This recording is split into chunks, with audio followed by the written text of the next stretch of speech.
Seorang anak melihat orang tuanya duduk di atas kursi roda dengan tangan bergetar karena terkena penyakit Parkinson. Air liurnya meleleh karena tidak lagi bisa menelan.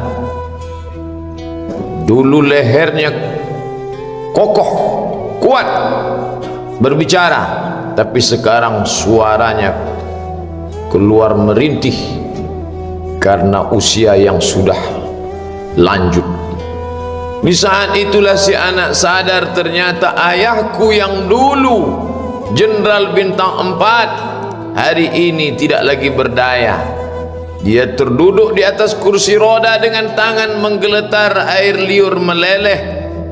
Dulu kalau dia berjalan tegap, langkahnya kokoh.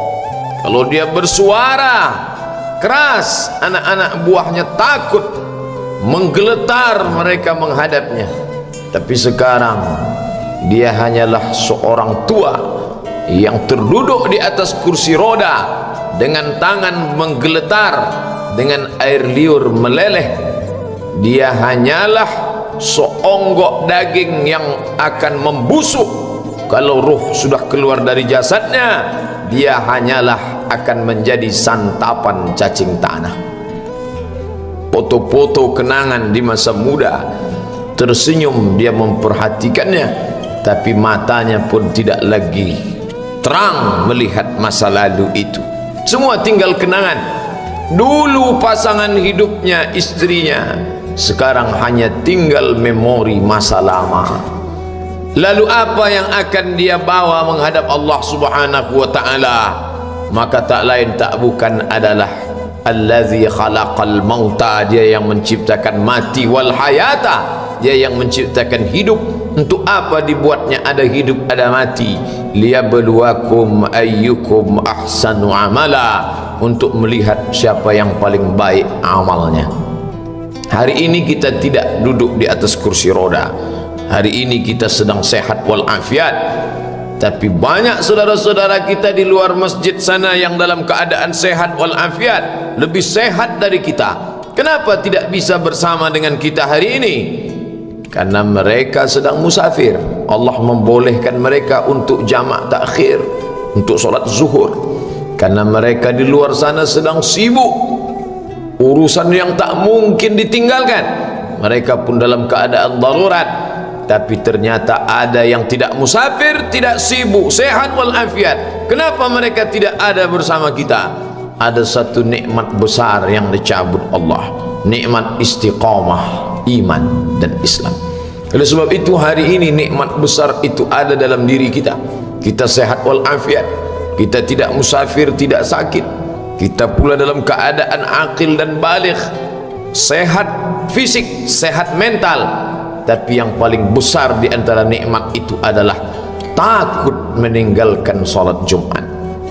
Man tarakal jumu'ata salasa maratin tahawunan, siapa yang meninggalkan salat Jumat 3 kali berturut-turut, tidak ada uzur syar'i karena menyepelekan perintah Allah, taba'allahu ala qalbih, Allah mengunci pintu hatinya, maka hidayah tidak lagi masuk ke dalam telinganya. Inilah azab di atas azab.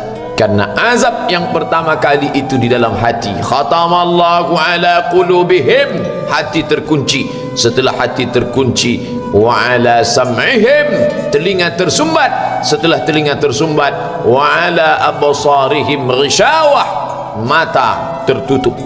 Kalau sudah telinga tersumbat, nasihat tak bermakna. Kalau sudah mata tertutup, segala yang dilihat tak lagi menjadi iktibar pelajaran. Itu semua berawal dari hati yang terkunci. Salah satu yang menyebabkan hati terkunci, meninggalkan salat Jumat tanpa uzur syar'i.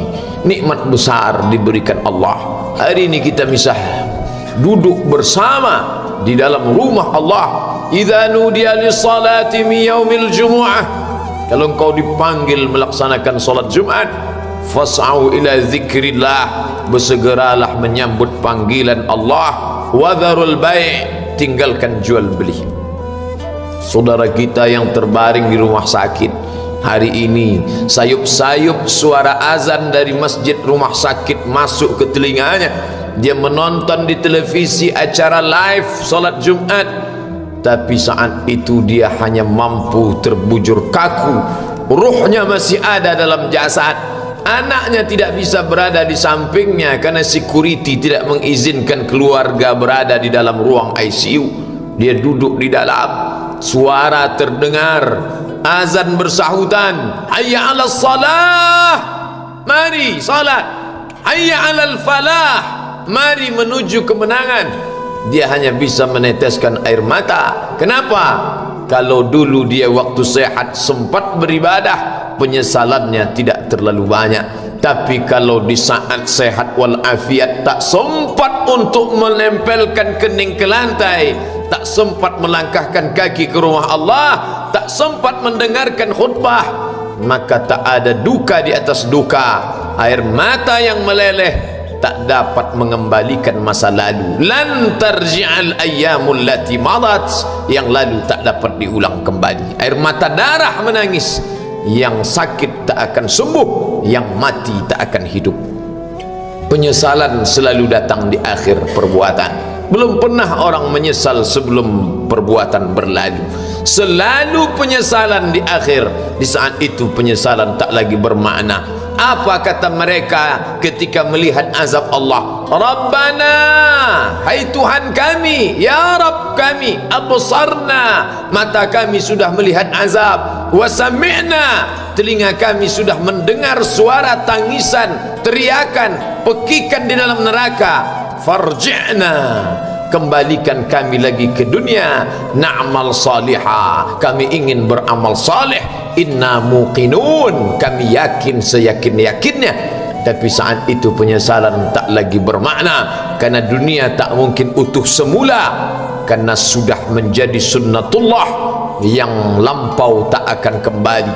Idza sama'un fatarat, langit terbelah, wa idzal kawakibun tasarat, planet-planet bertabrakan, wa idzal biharu fujirat, lautan diledakkan, diletupkan, wa idzal quburu bu'asirat, semua yang dikubur dibangkitkan. Alimat nafsum ma qaddamat wa akharat, disitulah orang baru sadar apa yang dulu pernah aku lakukan. Wa qadimna ila ma'amilu min amalin, semua amal mereka kami tunjukkan, kami datangkan. Ini amalmu, ini infakmu, ini wakafmu, ini sedekahmu, ini salawatmu, ini bacaan Qur'anmu, ini zikirmu. Tersenyum mata melihat amal. Faman ya'mal mithqala dzarratin khairan yarah. Tapi jangan lupa, apakah yang dosa-dosa itu dilupakan begitu saja? Yang buruk pun akan nampak juga. Faman ya'mal mithqala dzarratin syarran, sebesar ujung rambut, sebesar telapak kaki semut yang hitam, di atas batu yang hitam, di tengah malam yang kelam, di dalam samudra yang gelap, akan ditampakkan juga pada hari itu. Yauma tublas sarair, segala rahasia ditunjukkan, dan mata akan melihat dengan penglihatan yang nyata. Mulut tidak lagi bisa menjawab. Al-yawma nakhtimu ala afwahihim, hari itu mulut kami kunci, karena mulut itu yang dulu pandai mencari-cari alasan, bersilat lidah, maka hari itu lidah dikunci. Wa tukallimuna aydihim, tangan mereka kami buat bicara. Wa tashhadu arjuluhum, kaki bersaksi. Apa yang akan dibicarakan tangan, apa yang akan dipersaksikan kaki? Bima kanu yaksibun, semua yang pernah dilakukan di masa yang lalu. Berapa atasanmu sanggup memberi gaji sehingga begitu enteng kau tinggalkan solatmu?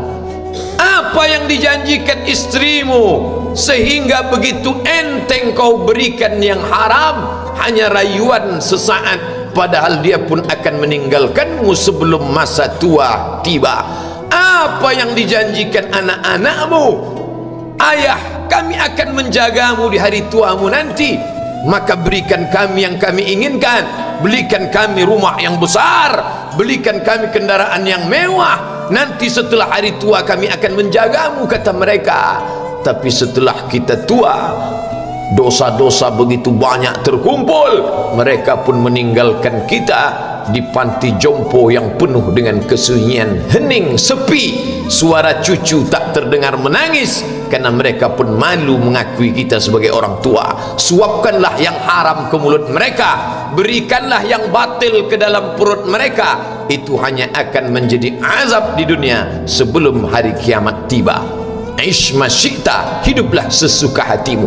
Ish ma syi'ta, apa yang mau kau makan, makanlah. Apa yang akan kau bekerjakan, kerjakanlah. Fa innaka mayyit, tapi ingat, kau akan menjadi mayat, kau akan mati. Semua akan diminta pertanggungjawaban di hadapan Allah Subhanahu wa ta'ala. Hari ini orang boleh tertawa, hari ini orang boleh merasa dunia dia yang punya, tapi sampai masanya yang hijau akan berubah menguning, yang kuning akan mati, yang mati akan menjadi debu, yang debu ditiup angin hampa tak bermakna. Lalu apa yang akan dibawa menghadap Allah Subhanahu wa ta'ala? Amal saleh. Kalau pernahlah mulut itu membaca sepotong dua potong ayat sebelum berangkat bekerja, kalau sempatlah masuk ke kamar mandi mengambil air wudhu, solat sunat duha sebelum berangkat bekerja, kalau sempatlah ketika duduk dalam suasana santai membuka iPad lalu dibuka Quran digital sambil melihat beberapa ayat merenungkan maknanya, mengingat mati, kalau sempatlah mulut mengucapkan subhanallah wa bihamdihi subhanallahil azim, kalau sempatlah anak istri dibawa ke masjid iktikaf mendengarkan pengajian, kalau sempatlah beberapa persen dari pendapatan itu dilimpahkan ke rumah anak yatim panti jompo masjid, kalau sempatlah beberapa meter tanah dibeli untuk pembebasan mendirikan rumah Allah, kalau sempat memberikan beberapa karpet untuk rumah yang selalu ditinggalkan, kalau sempatlah membelikan beberapa kilo beras untuk yatim piatu dan panti jompo, itulah yang akan menolong di hadapan Allah. Adapun rumah besar dengan beberapa semen, dengan beberapa busi yang banyak, semua akan menjadi tinggal kenangan. Mereka akan menjual, membagi-baginya. Tanah yang dulu harganya semeter 100.000 sekarang sudah menjadi 5 juta. Mereka akan bagi-bagi itu semua kepada ahli waris. Lalu kita hanya membawa 3 helai kain tipis yang tidak berjahit, dan itu semua menjadi milik orang. Kalau dulu mereka kita didik dengan pendidikan yang baik, di tengah malam mereka bangun menetes air matanya, lalu dia berdoa, Rabbighfirli wa liwalidayya warhamhuma kama rabbayani shaghira, seperti tetesan embun di tengah gurun Sahara yang panas. Kalau sempatlah mereka berdoa, Allahumma ighfir lahu warhamhu wa'afihi wa'fu anhu, maka mengalirlah air yang sejuk ke tenggorokan yang kering. Kalau sempatlah mereka membeli makanan, diundangnya anak yatim, diusapnya kepala, ya Allah, terimalah sedekahku ini untuk almarhum ayahku, almarhumah bundaku. Aku tak dapat membalas budi baik mereka, ya Allah, mereka sudah mendahului aku.